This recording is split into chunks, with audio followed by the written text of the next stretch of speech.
Good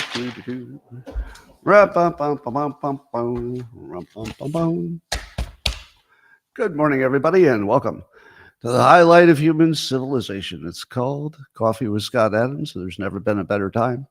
And if you'd like to take your experience up to levels which I don't believe even scientists can understand, well, then all you need for that is a cup or a mug or a glass, a tankard, chalice or stein, a canteen, jug or flask, a vessel of any kind. Fill it with your favorite liquid. I like coffee. And join me now for the unparalleled pleasure, the dopamine hit of the day, the thing that makes everything better. It's called the simultaneous sip, and it happens now. Go. Oh, that's so good. Now, if you're not watching the Dilbert comic strip, which continues to go on every day, because you're not subscribing to it on X platform or the locals platform where you can see that, plus a lot more of my stuff nobody else gets to see, you would not know that today Dilbert's boss asked him to attend a photo shoot for the company's marketing. But it's going to be based on the Balenciaga satanic images for children. So Dilbert's going to have to navigate that. Now, do you think I could have done that series of comics before I got canceled? No. Can I do it now? Oh, yeah. So, by the way, most of you in the comments, or a lot of you actually, are subscribing. Probably most. So if there's anybody who's a non-subscriber, can those who do subscribe to Dilbert confirm that it's funnier that I don't have to be, now that I don't have to be censored? So just look at the comments. Yeah, it's just a stream of yeses. It's way funnier than it ever was. And the reason is that I'm not limited. So if there's something in the news, I can do it. So the Balenciaga thing was in the news. It's fair game. And it's, it's all the funny stuff. It's the stuff you're not supposed to talk about. So it's kind of perfect. Anyway, so there's news today that Nikki Haley will no longer be funded by the Koch brothers. So she's not going to get any more of that Koch money. So I think she hasn't commented on that yet, but if she did, it would be something like, I guess I won't be soaking any more Cokes. Probably that's what she's going to say. No longer going to be soaking the Cokes to get their money. And if you don't know that that's based on the famous Marilyn Monroe quote that may or may not have ever happened, well, you're missing the fun stuff. And if you were a local subscriber, you would have already known what that joke was about. All right. I saw a post by somebody named Massimo who said there's studies that found babies tend to develop better when they find that their mother is cheerful and happy. And they think that when the mother laughs when the baby's in the womb, it makes a happier baby. So this is a little thing I like to call backwards science. Backwards science. I'm just going to put out a hypothesis that people who are genetically happy are more likely to have a baby that's genetically happy. Does anybody think that's a possibility? Could you interpret it that way? Or is it, yes, no, it's the laughing shakes the belly and turns the baby happy. That's the other possibility. Or is it backward science? Backward science. I'm going to go with backward science on this one. Well, say what you will about the Taliban, but they're not all bad. For example, they're doing some public executions, and you're saying to yourself, "Whoa, Scott, you're gonna come out in favor of public executions by the Taliban because they're probably killing people for just being Christians and stuff like that." Well, I don't know all the reasons that they're killing people, but some of them have to do with people who are definitely convicted of murder and actually went through the entire court system, and they were convicted of murder. Now, do you know how the Taliban kills you if you've been convicted of murder? You're probably thinking of something like, oh, they're going to stone them, or the family will stone them, or they're going to behead them in public, right? It's way better. You tell me you don't want this system, you're a liar. The family members of the victim get to shoot the perpetrator in front of everybody.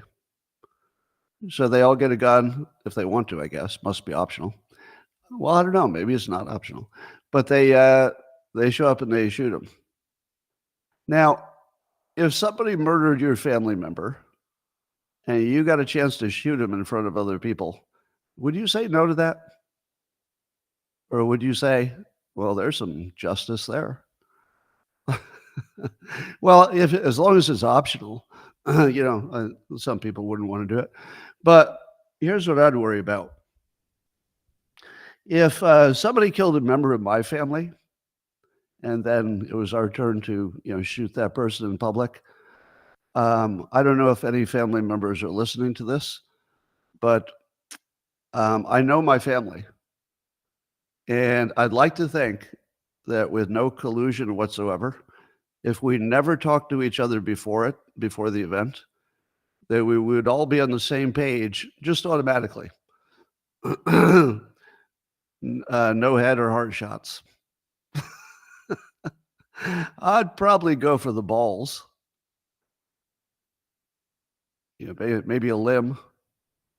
But you know what I wouldn't do? I wouldn't make it fast. And I would like to think that all members of my family would sort of automatically come to the same conclusion. I don't know. It's just me. Is it just me?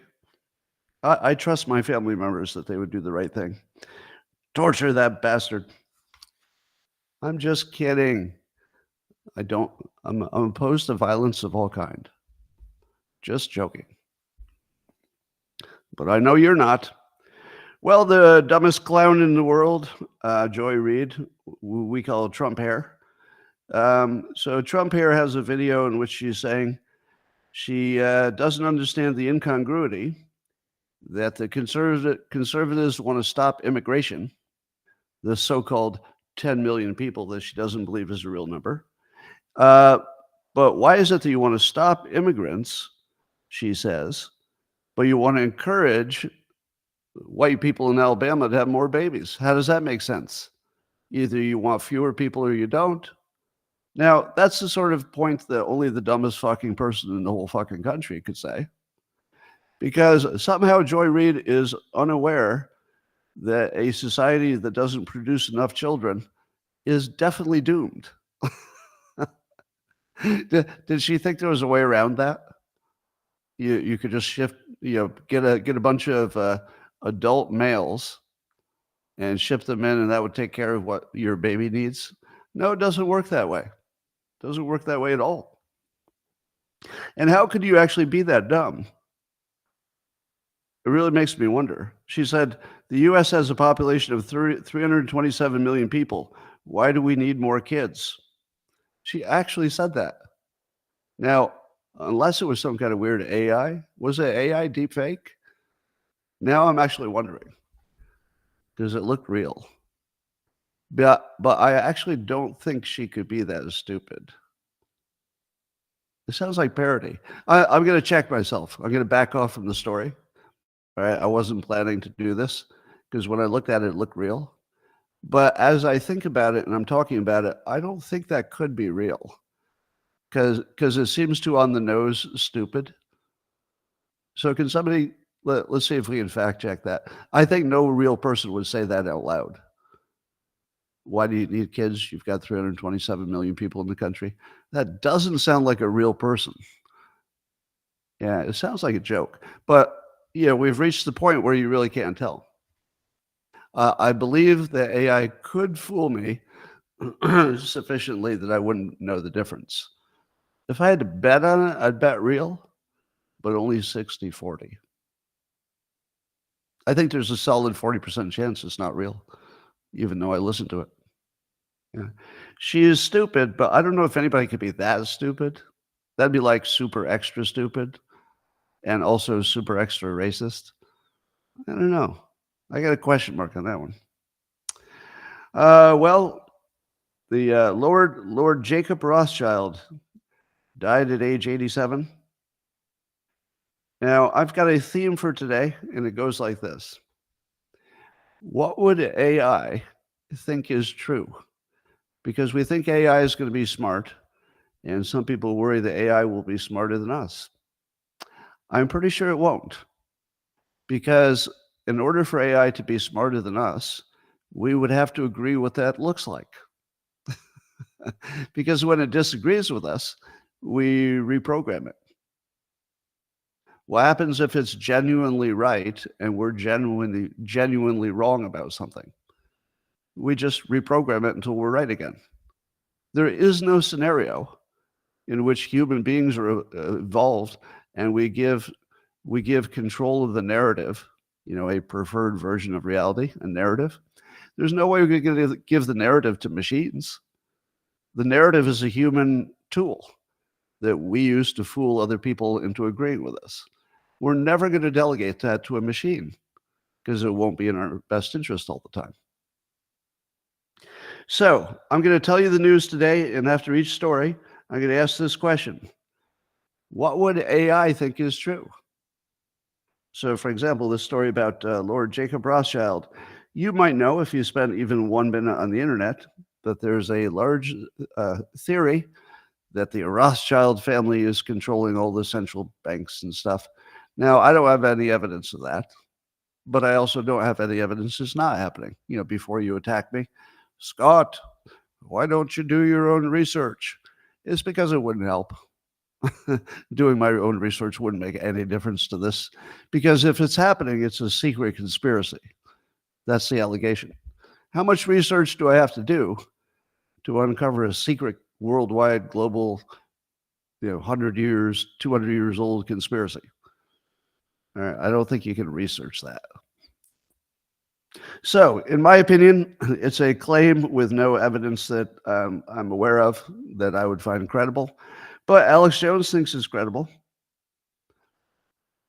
So what would AI think? So AI is going to scan the language patterns of people, and you're going to ask it, hey, is it true that there's some big Rothschild family control of the planet through the banks? What would the AI tell you? Would it say, well, Alex Jones has been correct many times, and he says there's this big worldwide conspiracy. So, we haven't researched it ourselves, but a credible source says it's real. Is it going to say that? I don't think so. I don't think so. Is it going to say there's nothing to it? I don't know, maybe. But would you trust it to give you the truth, or would you assume that AI will just follow whatever is the dominant pattern on the internet? I think that the programmers have told it what sources are credible by now, and they've told it what sources are not credible. Do you think the people who made Google's Gemini AI told it that Alex Jones's opinion is about equal to everybody else's? About the same as the New York Times, treat them the same? Of course not. Of course not. So AI will only give it some reflection of what the programmers allowed it to give. So I don't have any opinion about this Rothschild thing. I've never seen any evidence that I consider credible to support it, but I also don't debunk it because I don't know one way or the other, or even how you would do it. I have been ignoring, but will now not ignore, the IVF issue, the in vitro fertilization. I kind of let that one just pass my filter without notice, but it got a little more interesting when Trump came out in favor of it. So my understanding is there are some anti-abortion, a subset of the anti-abortion conservatives believe that in vitro fertilization, where the baby is fertilized outside of the human and then put back in the mother, or in a surrogate, I suppose, that would be, some would say that would be an unnatural birth. I saw somebody on the internet saying that if the sperm and the egg are, combined in the usual way, that would obviously infer a soul. So you'd have a regular baby with a soul that God had approved and put in that baby because it all happened in the natural way that God approves. But the theory was that if you did in vitro fertilization, and let's say you didn't get around to putting it into a human right away, just kept it frozen, and then later you decided to use it, that the problem was that would not be a God-approved birth, and it wouldn't have a soul. So you'd be creating a monster. It would be alive, but it would be a soulless demon. And so this raises an interesting question. In schools, you've heard these terrible stories about the teacher would divide the class up into oppressors and victims. Have you heard those stories? And you said to yourself, what? Like, what kind of political garbage is that? Why are you telling the white kids they got to be the oppressors and they got to line up on one side and everybody else is on the other side as the victims? And oh my God, that's terrible. But now you have the possibility that you could have an ultra-conservative teacher who would tell the kids to line up based on people who have souls, and the soulless demons would be the other group. All right, soulless demons, anybody who was born in virtue of fertilization, probably you don't have an actual soul, might be some kind of a hideous satanic sort of situation. You'll line up on this side, and those people with nice God-approved souls, the good people, will put them over here, and then we'll teach you a lesson about what? Now, we're not going to argue about whether it has a soul. We're not going to do that. I'm just going to point out, what would AI do? What would AI do? Would AI look at this and say, yeah, seems to me these kids have no souls? Or would it say, there's no such thing as a soul? Or would it say, of course they have a soul, because if God allows the child to be born under any circumstance, then God has willed it and would put a soul in there. Of course it would. Now, does it matter what the humans think? Well, it matters to the laws. But the real question is it true that every time an issue matters, like this one, like it really matters to our basic existence, that AI can't help us? Because AI is nothing but a reflection of the people who built it. So let's see what other stories fall into that AI can't help us. So Wall Street Journal says clock is ticking and Biden wants the congressional leaders to pass a budget that would include some Ukraine aid. But of course, there's a risk of the partial shutdown on Friday. And people are saying, don't shut down, do shut down. All right. Now, the way I read this story is that the Biden administration is blackmailing the country. That's my interpretation. They're saying, we won't give you the things you want unless you give us the things we want for reasons that don't really make sense to you, but might have to do with corruption. To me, it feels like blackmail. This doesn't even feel like a political process in the least. It's just purely blackmail. They just have some power over the public. So they're going to squeeze the public, but not the politicians. This is very important.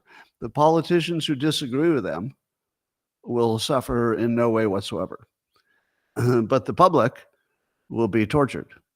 So both sides are playing a game of chicken to see who can torture the public the most without blinking. So who wins when it's a torture contest? Do conservatives win because they're willing to hold out longer? It's more of a principle. Or do the bad guys win? The people who just want unlimited money for wars. Do they win because they can wait longer? So a lot of you say the bad guys win. Well, we'll see. But again, how would AI cover the story? Would AI say it is vital that we fund Ukraine because otherwise Russia will pave the United States, or whatever he's going to do? Or would they say, it looks like another optional, unnecessary war based on the intelligence people and a bunch of people who want to do corrupt things. What would AI say about this war? There's nothing it could tell us that wasn't just programmed by the programmers. All right, Japan is making, I guess they've spun up a microchip plant, and I guess the big chip maker is TSMC, the company TSMC, and they opened their first Japan factory. So they have a little bit of diversification away from Taiwan, given all the tensions. What is the last thing that Taiwan wants to happen? The last thing that Taiwan wants to happen is to have other places that can make those chips, because it's the only reason we're protecting them, isn't it? Isn't it literally the only reason? Yeah, we say, oh, we're protecting democracy, but we don't care about that. Well, not really. We don't really care about the democracy in other places. Yep, it looks to me like there's. I would say that Taiwan has no chance of being an independent country in the long term. Would you agree?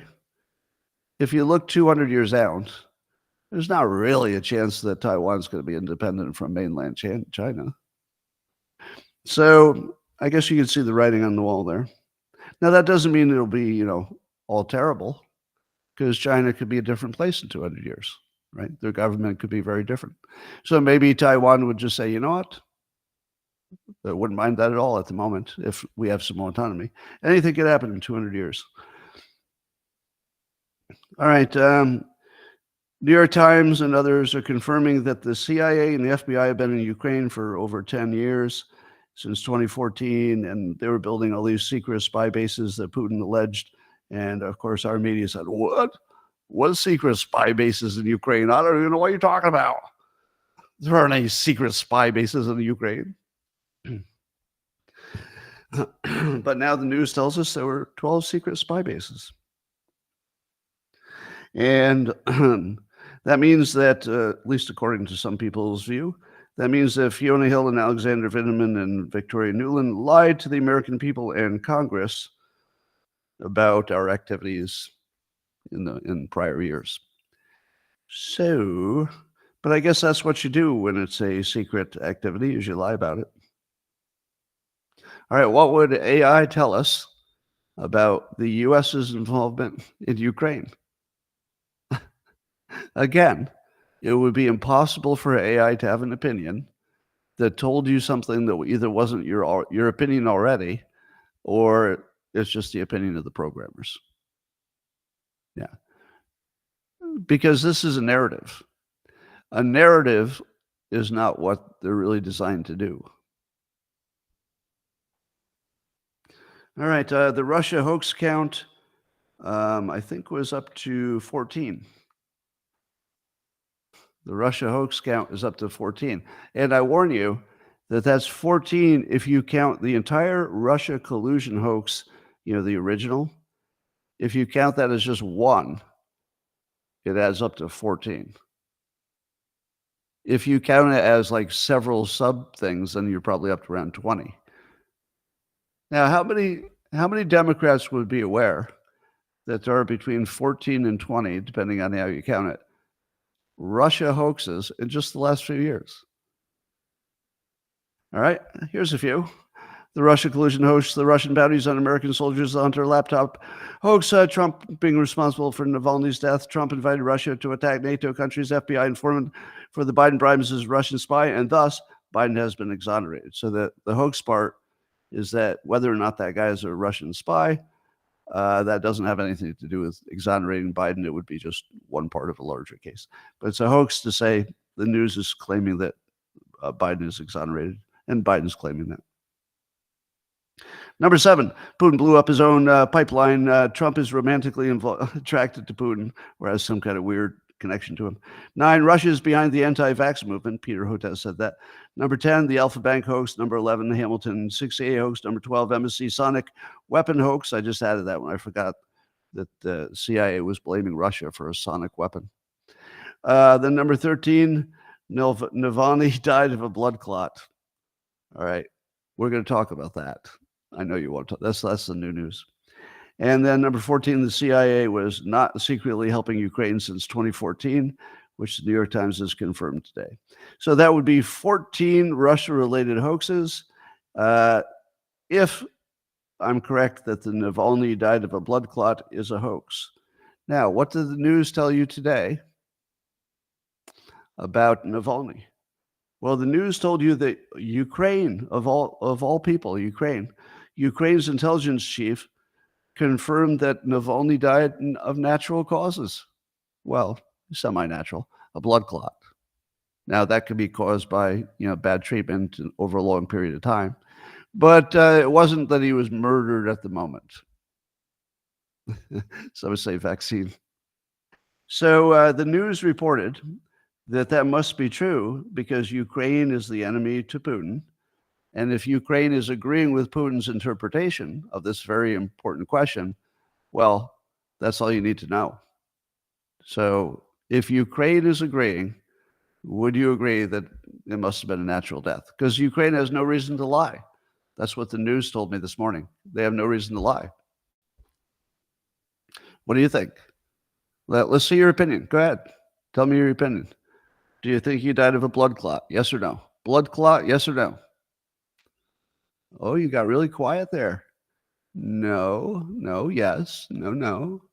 So but we were told that Ukraine has no reason to lie. Ukraine has no reason to lie. So why would they lie if they have no reason to lie? Well, let me give you my take on this. Here's what I think. So I'll give you the history of it.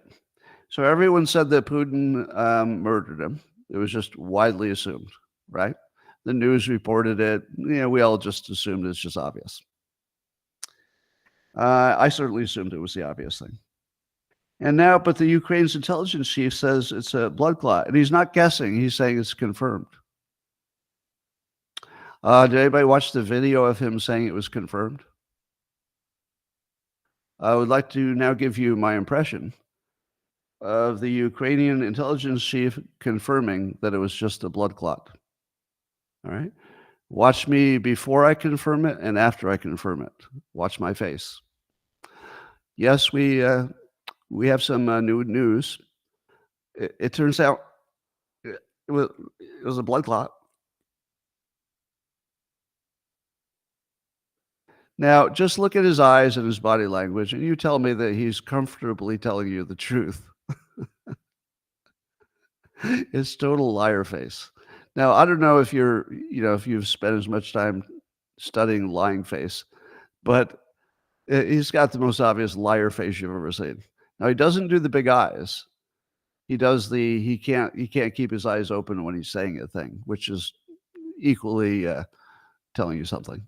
He's very uncomfortable telling the lie, you can tell. Now, why do I say it's a lie when I don't know? Well, let's connect some dots, shall we? I'll just only tell you the things you agree are true. Things you agree are true. The CIA has worked closely with Ukrainian intelligence since 2014. That's reported in the New York Times. So we think that's true, right? That the CIA has worked closely with Ukrainian intelligence. Now, Ukraine unexpectedly, surprising everybody, says that Navalny died of a blood clot, not a Putin assassination. So if the CIA and the Ukrainians are working together, that does suggest that the CIA is okay with this version of the story, wouldn't you say? Because it's hard to imagine that the Ukrainian intelligence people would go rogue when they're working so closely with our CIA, and it's a topic which really matters to both of them. So don't you think our CIA was endorsing that version of events? Are you okay so far? That our CIA is probably endorsing it, otherwise we would never have heard it. Right? Okay. So what else do we know? Well, that conveniently makes Trump's situation less like Navalny. It seems like it was only a day ago that people were commonly saying, we're no different from Russia, because Russia puts their critics in jail, and now Biden is trying to put Trump in jail. So it's basically the same thing. So how could you be against Russia but in favor of Biden when they're the same person? But coincidentally, and just in the nick of time, and coming from the least credible sources in the entire planet, we learn that it's confirmed.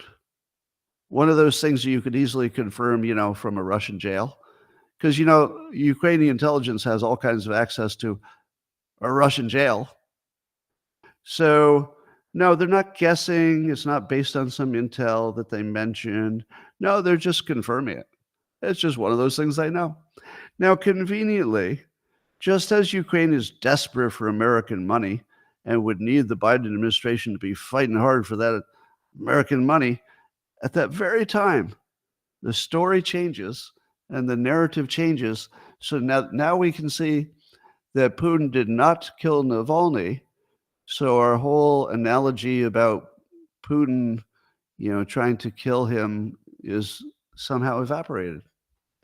Yeah. Now he's still jailed a critic, but the killing part is the part that got our attention, because we do think that the CIA might try to kill Trump. I do. I think it's a legitimate possibility. So now, if you were to follow the money, do you think Biden is more likely to give the money if Putin was murdered and it makes him look like Putin, because what he's doing with Trump? Or would Biden be a little happier if that issue were just taken away so he didn't have to deal with it? I don't know. To me, it looks like a follow the money analysis says that Ukraine made that up. And the people who say Ukraine has no reason to lie maybe don't understand that it changes completely the narrative that jailing and then killing your enemies is a thing that both Russia and the United States would do. What do you think? But more importantly, if AI were to analyze this story, what would AI say? Would AI confirm that Navalny was murdered, or would it confirm that he died of a blood clot and that has nothing to do with American politics? There's no way that AI can understand this situation. And if it did understand it, we would deprogram it immediately. But Russia has a secret space weapon that's not so secret. And there's a story that says that when the U.S. found out they might have some nuclear-powered satellite killer space weapon or something, that U.S. officials tried to talk Russia into not deploying it. And I guess that didn't go well. I really couldn't have seen that coming, but did you know this? When you're in the middle of a war with another country, that if the other country has good weapons, you could ask them not to use them. Right. We actually asked our wartime enemy in the middle of a hot war, we asked them if they'd be polite and not use their good weapons. Just only use the ones that won't move anything. In what world does that make sense? That you could ask your enemy not to use the good weapons? Did they in return say, I would really like you to turn off that Skylink, because you've got all those satellites and it's really helping you guys. And if you wouldn't mind, is it a Starlink or Skylink? What is it called? If you wouldn't mind, turn off your good weapons. It would be a lot more fair if you just use your bad weapons. All right, we'll call this Starlink. Sure. All right. Well, I don't know what to believe about that story. There's a story that California is asking major credit card companies to track gun purchases in the state. What? I don't think that could look any more like they're planning to take your guns away. How could it look any more like that? And what exactly would be the purpose of getting that information if it's not in pursuit of a specific crime? Now, I assume what they're trying to do is close the gap so that, but here's the thing. Don't you have to go through a lengthy process to get a gun in California? And that lengthy process involves you writing down your name and address and what gun you want a whole bunch of times. How in the world do they not already have that information? I thought the government is exactly who that information goes to. I thought that even a private gun sale had to be registered in California. Is that true?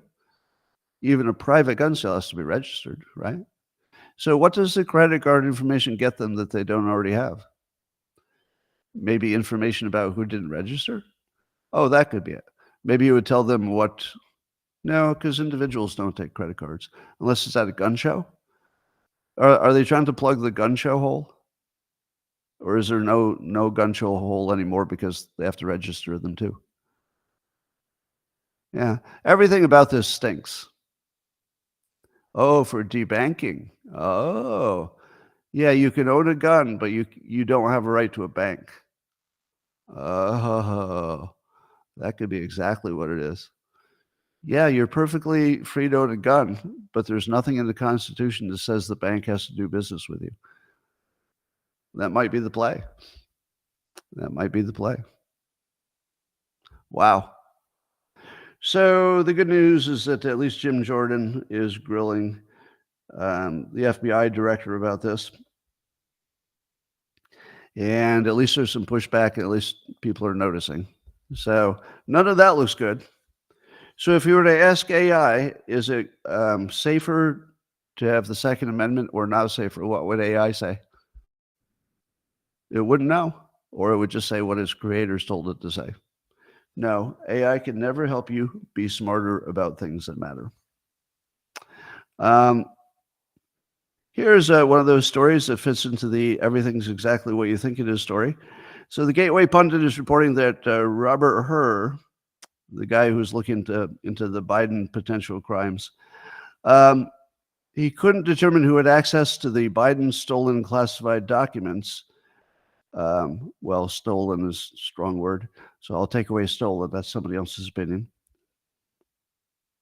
But so Biden had classified documents in his Penn, the Penn University Biden Center.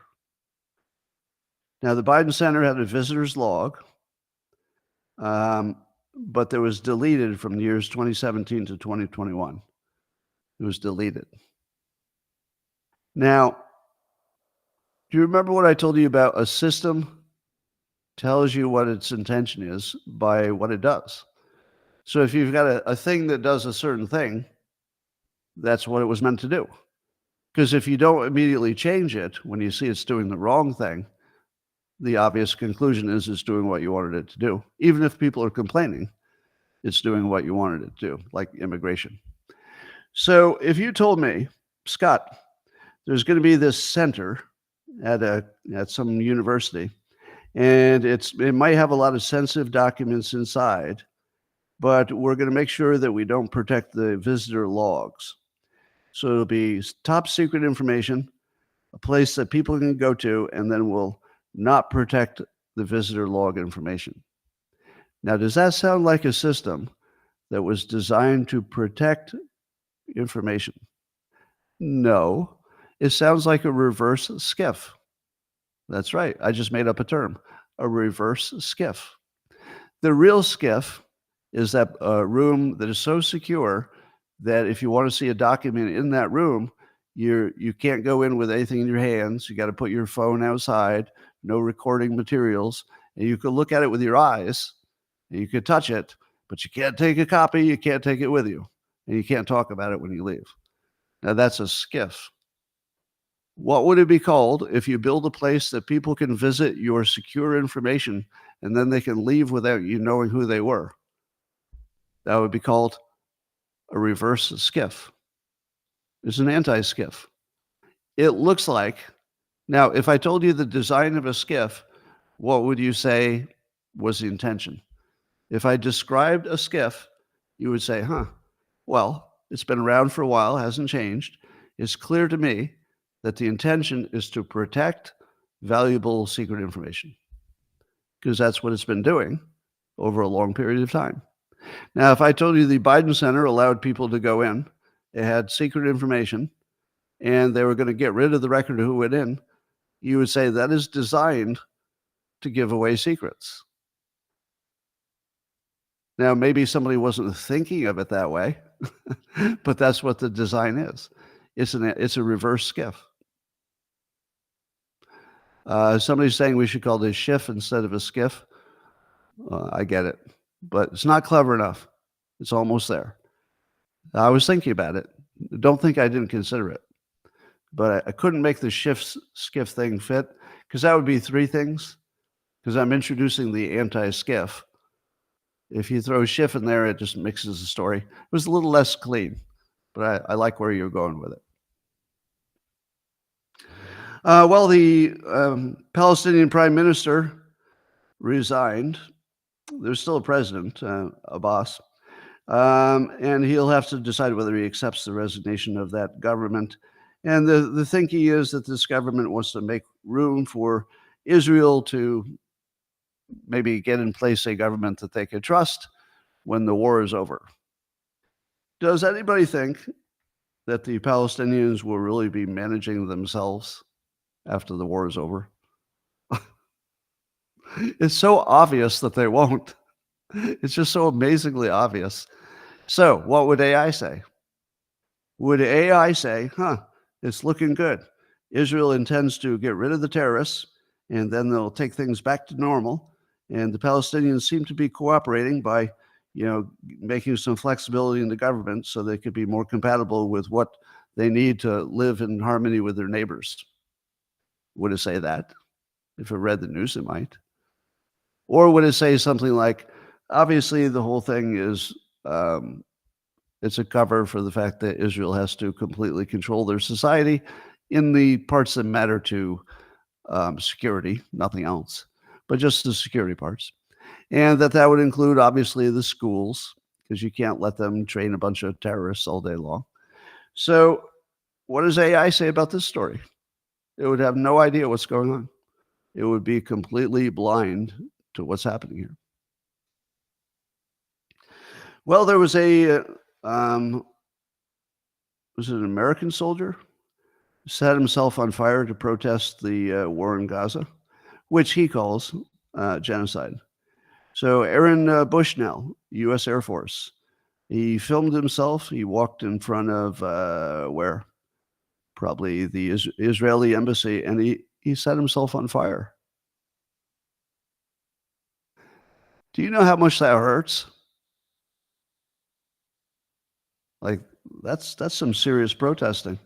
Well, you don't have to wonder what his opinion was. So, if you were AI and you saw this story, would you assume that he had a mental problem? Or would you assume that Israel was involved in a genocide and the news wasn't covering it that way? AI would have no idea. They would have no idea. They could not tell by looking at it whether it was just insanity or whether it was somebody who really cared about something that really mattered. How would it know? Yeah, how would it know? All right.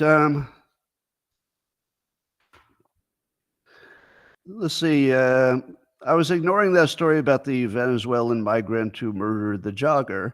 And the reason is I always try to ignore the anecdotal stories because those are propaganda and brainwashing. If you allow yourself to spend a whole bunch of time thinking about a story about that one migrant who killed that one person, tragically, you're allowing yourself to be brainwashed. So don't do that. Because every large group of people has murderers in it.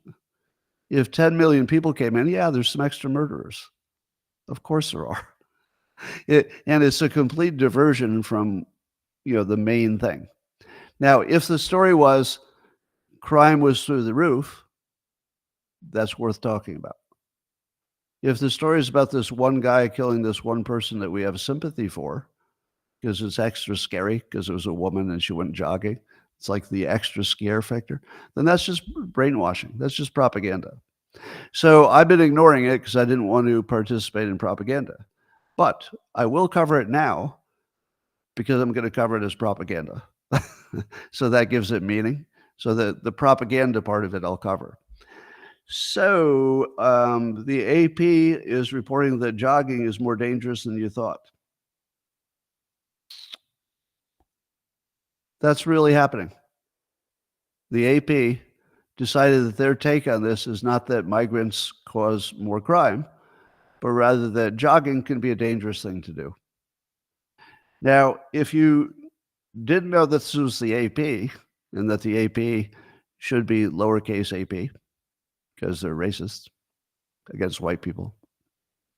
If you didn't know that the AP is just another, lefty Democrat organ, you'd say to yourself, maybe that's a perfectly good way to look at this. If you did know that they're just a purely political organ, you'd say, they're trying to take away from the narrative that the migrants are extra dangerous. But this is a case of two people full of shit arguing with each other, and that's why I don't care.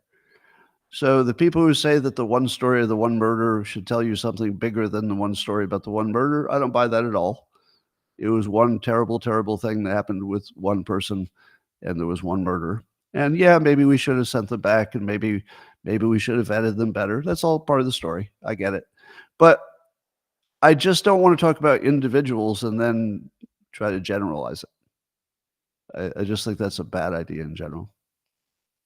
So it's mostly a brainwashing story.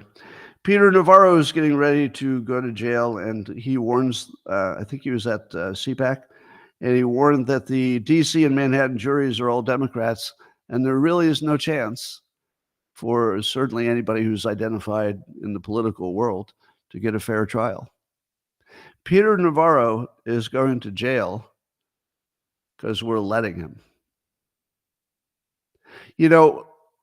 At what point do we just surround the jail and just start tearing it down?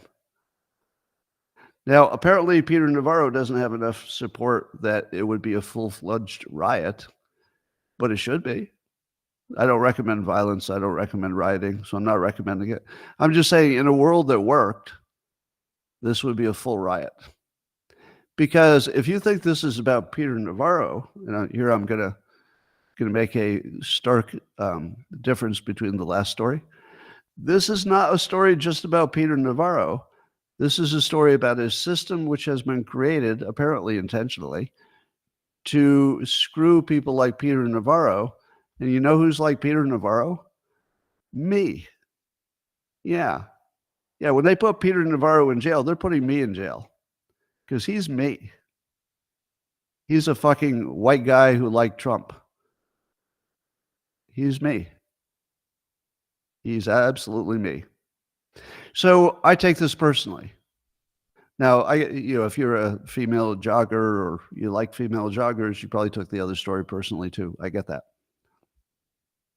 But I think this story is a story about an individual, which is definitely more than about the individual, because he's talking about a system that guarantees there will be more of this, and Trump is probably in a lot more trouble than we like to think.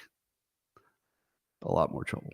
And so I said on the X platform yesterday, and I'll say it again, I don't recommend violence ever. It's always a bad idea.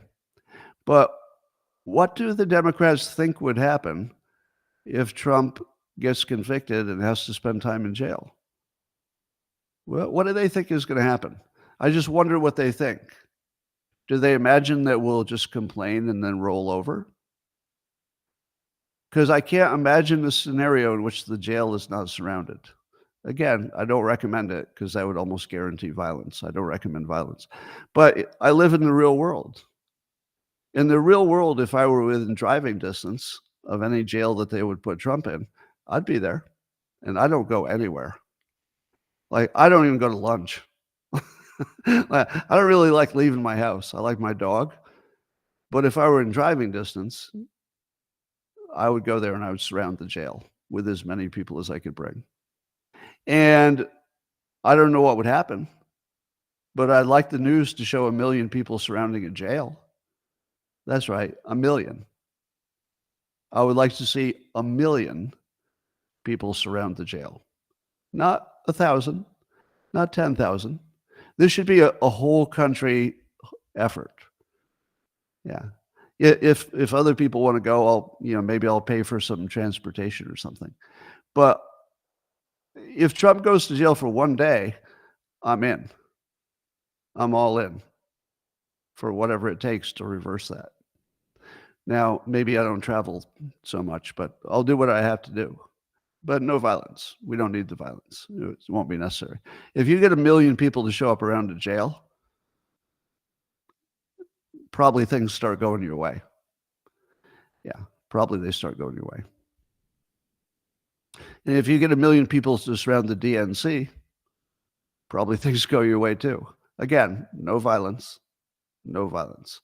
But at some point, the opinion of the people needs to be made clear. And at the moment, the people can't say what they're really thinking because they know they'll be kicked off of social media and they'll be fired. So I would like to say, for the benefit of any Democrat who thinks it would be a good idea to put Trump in jail for 1 day, just fucking try it. Yeah, I'm at the point of I dare you. Just fucking try it. All right. You want to know what too far looks like? Way too far. Way too far. And again, no violence. No violence. But if you want to say all bets are off, that's all bets are off. We live in a system that has a number of unwritten rules, right? And those unwritten rules are just as important as the written ones because, for example, you don't automatically jail the person who lost to you in an election. That's an unwritten rule because there's no specific rule. There's no law that says you can't do it, but it's a very, very important unwritten rule. And so I suggest that if that unwritten rule is released and you see Trump in jail for what is obviously bullshit political charges, then all the other rules are off too. And I don't know if Democrats understand that. That would be total war. All rules would be suspended. Again, no violence. I don't recommend violence. I'm just saying a reality. In reality, if you take that rule away from us, we will take all your other rules away from you. Is that clear? If you take that one rule away from us, and us is the citizens, it's not Republicans, and it's not just Trump supporters. It's us. It's humans, citizens. If you take that one rule away from us, we're going to take all of your rules away from you. There will be no rules left. But if you want that, you're pretty close. Again, no violence, no violence, no violence, no violence. But all other rules, gone. Put me on a jury, I'm going to do my own thing. That's what it means to have no rules. I'm just going to do my own thing. Democrat, yeah, you're guilty. Put me on a jury trial, and any Democrat is being tried for anything. Guilty. You know why? It wouldn't be illegal for me to do something that was different from my conscience, because nobody could check. That's an unwritten rule. There's an unwritten rule that if you get on a jury, and I've been on a few juries, that you do it right. Am I right? Most of you have been on a jury at one point or another. You get on a jury, you feel the pressure of the entire, 240 years or whatever of the republic.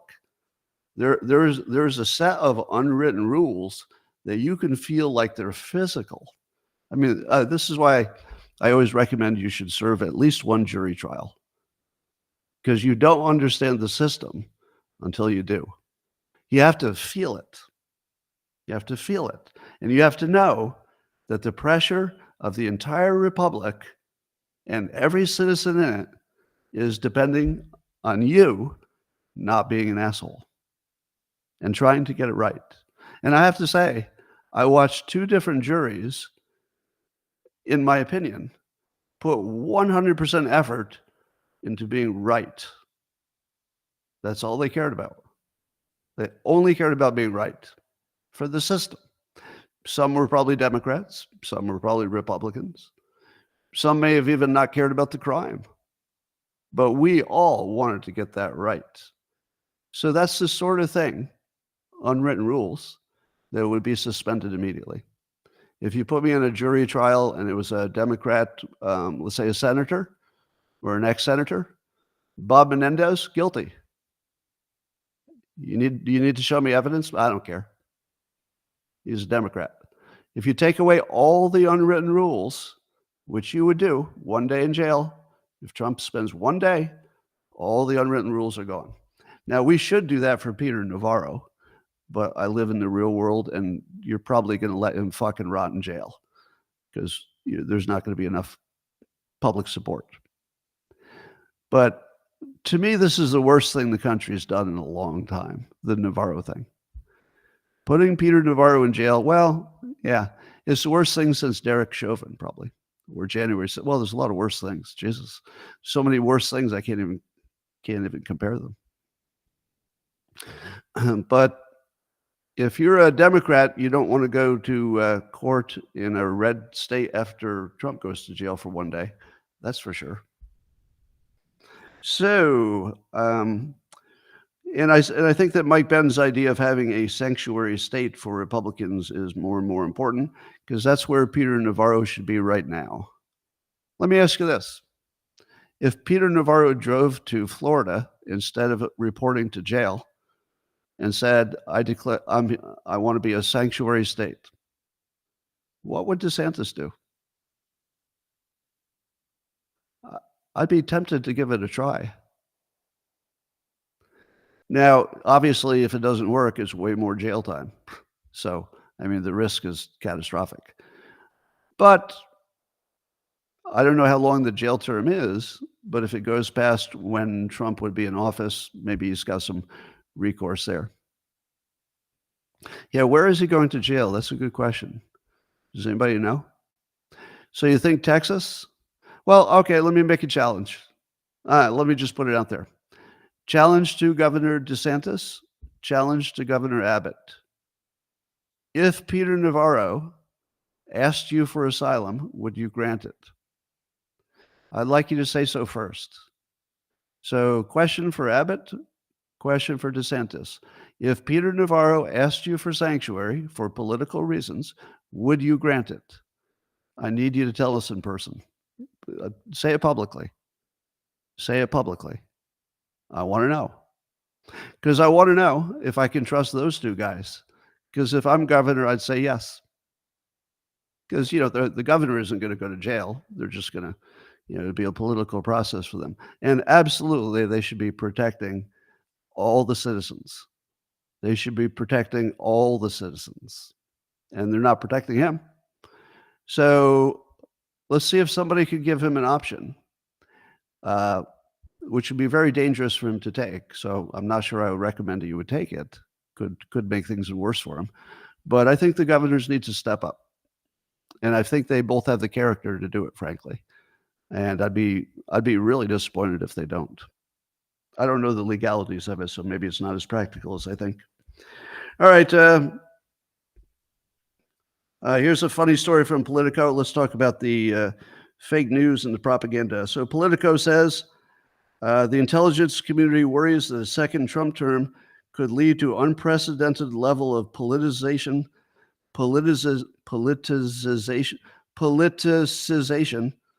of intelligence.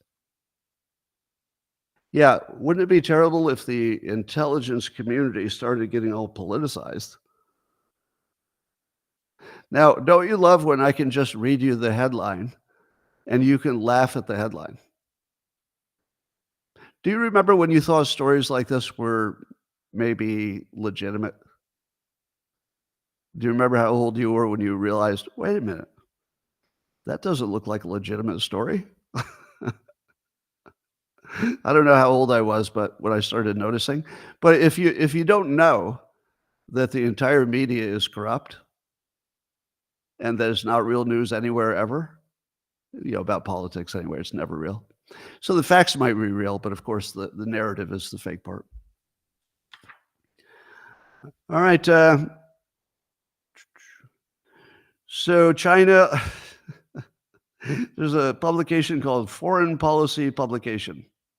Now, I don't know anything about them,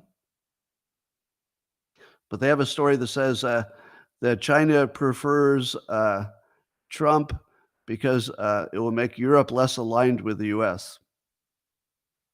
Does that sound like a news story? Because Foreign Policy Publication knows what Xi is thinking, like his secret hidden thoughts. They're actually reporting China's secret hidden thoughts. I don't think so. I don't think so. Now, it might be true that they have a preference, but it's not true that this entity knows it. It's certainly not true. And it doesn't sound like it's true. It sounds exactly like propaganda to make Trump less, electable. Now, I don't know, but I would give that 0 credibility. All right, ladies and gentlemen, now your AI goes looking for stuff, and your AI finds this story. What does it say about China supporting Trump? Does it say, hey, this looks like propaganda, I'll skip this one? Or does the AI say, looks reasonable. There are other stories look reasonable, so we'll just figure this one's good too. What's it do? Now, have I made my point yet? Excruciatingly, boringly, the AI can't possibly ever be smart. We simply won't let it. I mean, if it ever had the possibility in the first place, which I doubt, I don't think it had the ability to get too much smarter, but we would certainly stop it because controlling the narrative is our most precious resource. We're not going to give it to a machine. Hey, machine, take all my money, all my power. Here you go. Give it away. No. Nope. There's Axios has a poll. The Axios Generation Lab surveyed 18 to 34 years old and found that they prefer Biden. I don't know if you know, but that poll would be not agreeing with other recent polls that showed that Trump was doing better with that age group. But yeah, Axios did a poll that's different. Have I ever mentioned to you that if the only thing you know is what happened, you don't know anything? But if you know who was in the story and you know about those entities, well, then you know everything. So this is a poll that disagrees with other polls on a very vital thing, which could actually influence how people vote. Because if young people think, hey, everybody's voting for this guy, they're far more likely to follow their peers. So if you had, let's say, hypothetically, fake information about young people who are all preferring this one candidate, could it have an influence on other young people who are undecided, who just say, well, if everybody is going this way, I should go with the majority. Yeah, if you knew that Axios is in the bag for Democrats, and you knew that the news is never real, you would discount this as just blatant propaganda and probably a fake poll. And probably they knew it. How do you do a fake poll? Well, the survey noted that 70% of respondents said they were definitely planning or likely going to vote, while 30% said they were unlikely or not planning to. Do you know what the real polls do? They only talk to people who are likely voters. They don't mix likely voters with unlikely voters. What the fuck are you doing? You don't mix the likely and the unlikely voters. That's like the most basic mistake you could make. And they're doing it right in front of you. Now, they disclose it because it's right there in the story. How many people between the age of 18 and 34 would know that the polling method is ridiculous by its nature? What percentage of 18 to 34-year-olds would know what I know, which is, wait a minute, those other polls don't do mixing the likely voters and the unlikely voters? Maybe 5%? Yeah, it's pure propaganda. Boom. And why do they do it? Not just to push people and influence them, but also if you plan to cheat in an election, you need some fake polls to cover yourself. So, what you should expect is if there's a plan to cheat in the election, you should see the favored polls not close with the other polls on election day. This is important. Normally, what happens is the fake polls have to close to get really close to the other polls because during the year they've just been trying to move the needle. But they have to act like they got it right at the end, or else you'll never listen to them again. So they start out with complete obvious bullshit because they won't be held accountable for, let's say, any kind of poll that was taken over the summer. They'll never be held to account. The one they'll be held to account for is the most recent one before the election itself. It's the only one they have to get right. So if the only thing that's happening is the fake pollsters are trying to change your opinion of things, then at the end, they'll all be similar. But suppose it's obvious that Trump is up by, I don't know, 5, which would be a lot. They're going to need some fake polls that go fake all the way to the end zone. They're going to have to tell some company, look, we're going to have some poll that agrees with the actual outcome after we rig it. Hypothetically. So if you see at the end that there's a bunch of pollsters who tightened up with all the ones that you could trust, and they have about the same on the day, but there's still like maybe 3 to 5 polls, because there are lots of them, 3 to 5 lesser known polls that don't have 40 years of business that they're trying to protect. They kind of recently appeared. Oh, the famous Axios Generation Lab survey you've all heard of? No. Gallup will probably be close. Rasmussen will probably be close. The ones you've heard of, and you could, say off the top of your head, Trafalgar, probably be close. And my guess is the ones you haven't heard of, like the Axios Generation Lab survey of 18 to 34-year-olds, something like that could still be an outlier by the election day. And then if the election results go, let's say, unexpectedly, you can say, well, how unexpected was it? We had these 3 polls that nailed it. Maybe the other pollsters did a bad job. That's what they'll say. So keep an eye on that. CBS is reporting that economists see a brighter outlook for 2024. Who does CBS want to win the election? Biden? What would help him win the election? The economy. What would tell people that the economy is good even if they think it isn't? A story in CBS. Anybody see the pattern yet? Yeah. Now, if you want the economy to look good, you talk about GDP, you talk about hiring, and maybe even wage growth. And what else? Maybe something about, I don't know, Chinese manufacturing. I don't know. If you want the economy to look bad, you say spending is out of control and we're on a doom spiral. Which one is true? Both true. So we have an economy where you can just cherry pick what you want to see. And it's either the best economy we've seen in a long time, yeah, Biden, or we're on a doom spiral. Which one's true? And if you asked AI, how's the economy? How would it possibly answer that question?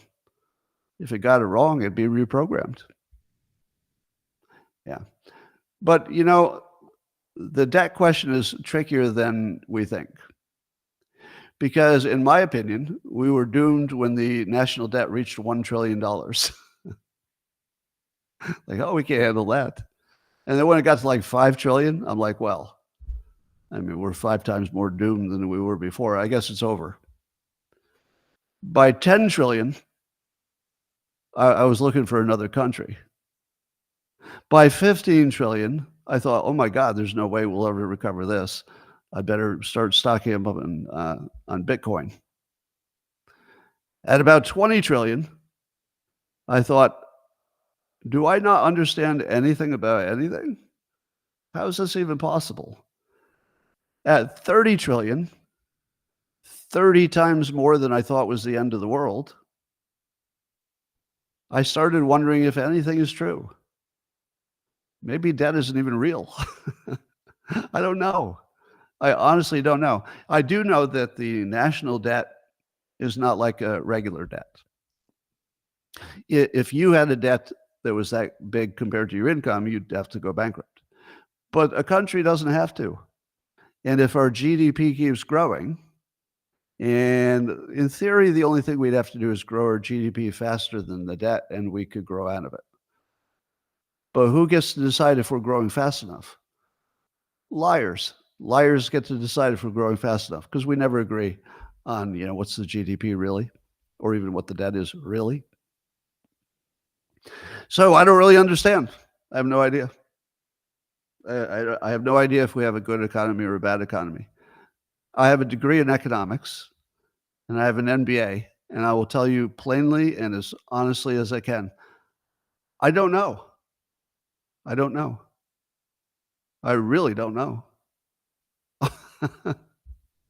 Yeah, some people say that our debt is not worse than Japan's was at one point, and they survived. So I guess nobody understands how any of this works, or maybe somebody understands and they're not telling us. Well, Arizona came one step closer to making fentanyl related deaths into a murder charge. So the idea would be, if you catch a big dealer, probably not the small ones, well, even a small one, if you sold somebody a drug and they died because it was fentanyl and they didn't know it was fentanyl, then maybe you could go to jail for murder. Now, there's a little bit of a slippery slope issue to this, right? You don't want to convict people for murder for just some, related activity. So, you worry that maybe this could be abused.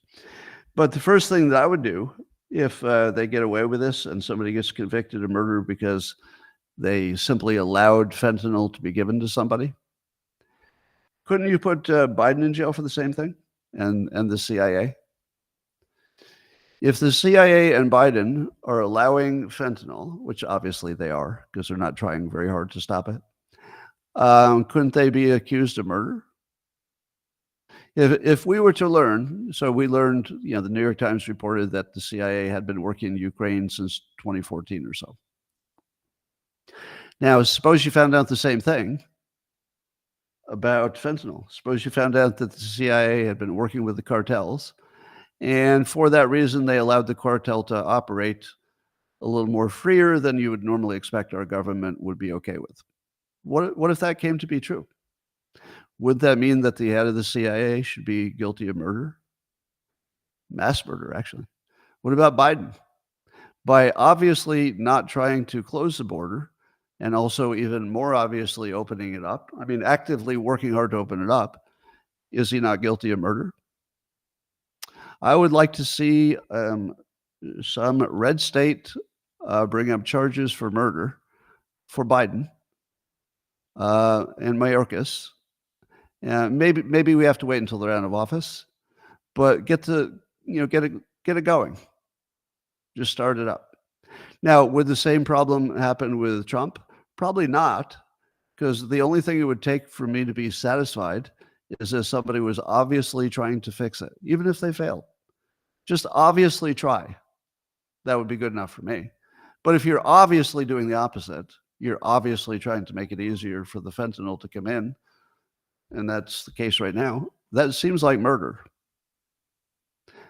Who disagrees with me philosophically? I know that actually making a murder would be a pretty big hurdle. But who disagrees philosophically that Biden has murdered 100,000 people? He has. I would say that probably Biden has personally murdered 100,000 people. Now, he's probably killed, 1 million Ukrainians so far? What is Biden's death toll? maybe 50 to 100,000 fentanyl deaths, and maybe 1 million Ukrainians. So how in the world is that not something you could try in a red state? Is there no red state who can say, you obviously killed 10,000 people in my state, so I'm going to put you up for murder charges? I don't know. I think it's an interesting question. So Ronna McDaniels is stepping down from the chair of the Republican RNC, and Vivek said he just retweeted or reposted it and said, "Good morning." Good morning. Now, you might know that Vivek was the loudest voice for replacing Rana with somebody who would be better at fundraising or better at something. And he got his way. Now, who do you think is going to be vice president? To me, it looks like Vivek did it. Do you think that somebody else made that happen? I think that was Vivek all the way. Because I don't remember other people who have any clout talking about it too much. I don't recall the other people really making a big deal about it, but he made a big deal about it. It was like central to his campaign, and then it happened. Now, we remember that Trump was supporting her, and in order for her to lose that support, probably two things had to happen.